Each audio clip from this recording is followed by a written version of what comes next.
वो तो बाहर जो काम कर रहे हैं लोग, वो कह रहे हैं कि वो बच्ची आपके गोदाम में थी और वो उसकी माँ उसको ढूंढती फिर रही है। नहीं, झूठ बोल रहे हैं। वो झूठ बोल रहे हैं। हाँ, चाहे पूछ लेना, मेरी आएगी, ठीक हो जाएगी माँ तो आना, आऊंगी तब पूछी। कितने भाई बहन हो?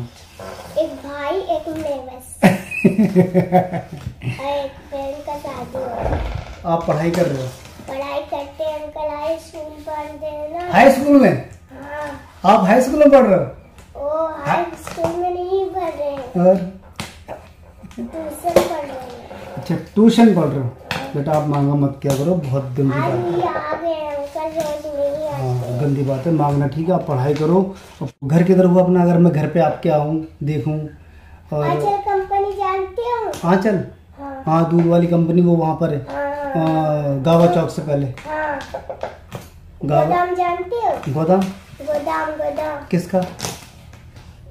नहीं, अमरूद वाली बाग जानते हो? अमरूद वाली बाग? हाँ। किधर हुआ ये? वो 3 पानी का जन ये घुमा है गली। नहीं, हम पहुंचे आंचल पे।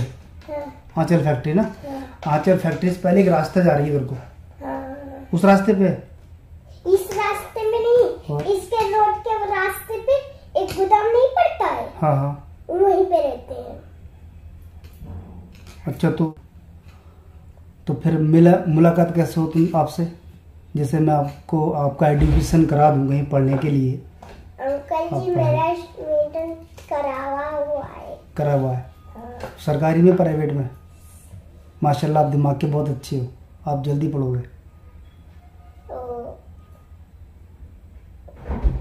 आपकी बातें बहुत प्यारी हैं। ट्यूशन जाते हो? अरे वाह माशाल्लाह। अगर आपसे हम मिलने आया करें फिर कैसे मिला करेंगे? हमें तो आप बहुत अच्छे लग रहे हो, आपकी बातें अच्छी लग रही हैं, आप दिमाग के माशाल्लाह अच्छे हो। फिर अब आप आ जाए, फिर आप आओगे नहीं? अंकल गोदाम पे जानते हो, वहाँ पे आओगे तो वहीं पे मैं आऊंगी। कल नहीं जाऊंगी, स्कूल जाऊंगी। नंबर है आपके पापा का? पापा को मैं फोन नंबर, मैं मोबाइल अपना नंबर लिख के दूं? फिर मुझे कॉल करना, ठीक है? मगर मुझे मिस कॉल कब करेंगे आप? मेरे पास मोबाइल फोन होगा, पापा देंगे फोन, तब तुम्हारे में फोन। नहीं, पापा से कहना ये अंकल जी को कॉल कर दो। ठीक है। अंकल जी आपसे मिलना चाह रहे हैं, ठीक है? ठीक है। नंबर पे मुझे कॉल करवा देना अपने पापा जी, अब्बा जी से, ठीक है? फिर हम आपकी पढ़ाई के लिए सोचेंगे। और मांगने मत जाकर अब्बा जी से कहना, मांगना गलत बात है। ठीक है बेटा? ओके, अल्लाह हाफिज़। ये बच्ची जो यहाँ से उठ के गई है, वो देखिए, अगर आपको दिख रहा हो तो वो जहाँ पर बैठे हुए हैं,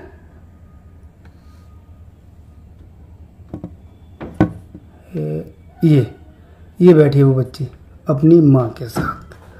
और यहाँ पर इस बच्ची अपनी माँ को समझा रही है सारी बातें जो मैंने इस बच्ची से बोली, सारी बातें अपनी माँ को समझा रही है कि अंकल ने ये बोला होगा, पक्का समझा रही होगी बच्ची। तो ये देखिए, ये मुआशरा है, ये गलतियां हैं माँ बाप की। मतलब इन्होंने अपनी ज़िंदगी तो जो काटनी थी वो काट दी, अब बच्चों को भी उसी रास्ते पे डाल रहे हैं। इन्होंने बच्चों का जो मुस्तकबिल है वो बर्बाद कर देना, तबाह बर्बाद कर देना मुस्तकबिल को।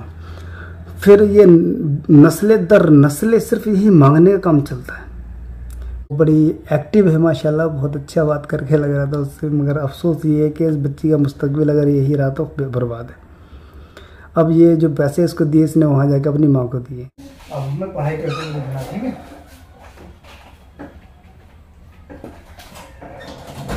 बच्चे मन के बड़े सच्चे होते हैं, मगर दिक्कत ये कि समाज के अंदर हम और आप इन चीज़ों का ध्यान नहीं रखते। और माँ बाप जो है वो लालच में आके बच्चों से ये गलतियाँ कराते हैं कि जिसकी खामियाँ बहुत बुरी होती हैं और खामियाजा तो बहुत ज़्यादा बुरा होता है। इसलिए हमें और आपको चाहिए ऐसे बच्चों की ज़रूरतों को देखें और जितना भी बेहतर हो सके उनके मुस्तकबिल के बारे में सोचें, क्योंकि ऐसे बच्चों का मुस्तकबिल अभी बना नहीं है, ये बनेगा और इंशाअल्लाह बेहतर बनेगा। मगर ये है कि समाज में कोई तो एक व्यक्ति ऐसा हो जो जिम्मेदारियाँ ले। तो अगर हम और आप मिलके कुछ बंदों को अडॉप्ट करें और उनकी पढ़ाइयों का खर्च उठाएं, मान लीजिए कि हमने गगन गुटके खाकर या फिर किसी भी चीज़ में रोज़ के 50 रुपये ख़त्म किए तो महीने का 1500 रुपये हो गया। और उस 1500 रुपये में हम गरीब बच्चों के कम से कम ज़्यादा नहीं तो 5 बच्चों को पढ़ा सकते हैं। यानी कि अगर एक व्यक्ति 5 बच्चों को पढ़ाने की जिम्मेदारी लेता है तो इंशाअल्लाह हमारे देश के अंदर अनपढ़ जो बच्चे रह जाते हैं मजबूरी या पैसे की वजह से, वो नहीं रहेंगे। तो आइए हम और आप मिलकर कुछ बेहतर करें अपने लिए, अपने देश के लिए, अपने समाज के लिए, वो चाहे किसी भी धर्म को मानने वाला हो। यहाँ पर सिर्फ इंसान है। जय हिंद, वंदे मातरम।